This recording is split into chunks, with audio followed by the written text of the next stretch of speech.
বাংলাদেশের গতি তারকা নাহিদ রানা পাকিস্তান কাঁপিয়েছিলেন পাকিস্তানের বিপক্ষে সিরিজে, এবং সেই কাঁপানোতে এতটাই কেঁপেছিল পিএসএল দলগুলোর কর্মকর্তারা যে নাহিদ রানাকে আসলে প্রথমে নিয়ে নিলেন। মানে নাহিদ রানা এবার প্রথমবারের মতো পিএসএল এর ডাক পেল এবং প্রথম বাংলাদেশি হিসাবে, মানে এবারের ড্রাফট থেকে প্রথম বাংলাদেশি প্লেয়ার হিসেবে নাহিদ রানা ডাক পেয়েছিলেন। এরপর লিটন কুমার দাস ডাক পেয়েছেন, যদিও তার পারফরমেন্স ভালো নয়, কিন্তু সর্বশেষ ম্যাচে আবার তিনি একটা সেঞ্চুরি করেছেন, হয়তোবা সেই সেঞ্চুরির গুণগানটাই গিয়েছে এবার পিএসএল এ নিলামে, এবং সেখানে তিনি দল পেয়েছেন বাংলাদেশের লেগ স্পিনার রিশাদ হোসেন।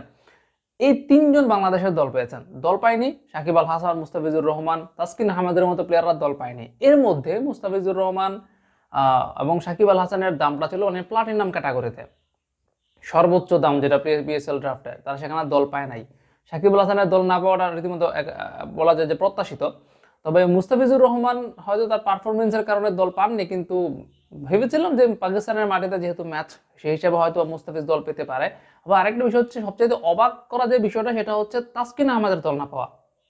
বর্তমানে বাংলাদেশের অন্যতম সেরা পেসার হচ্ছে তাসকিন আহমেদ, এবং আমি যেটা ভেবেছিলাম যে এবার পিএসএল এ আর কেউ দল পাক বা না পাক তাসকিন আহমেদ দল পাবে, কিন্তু আমাকে আসলে ভুল প্রমাণ করে দিয়েছে পিএসএল এর প্লেয়ার ড্রাফট। সেখান থেকে তাসকিন আহমেদ দল পায় নাই। শুধুমাত্র বাংলাদেশের তিনজনে দল পেয়েছে, লিটন কুমার দাস, নাহিদ রানা এবং রিশাদ হোসেন।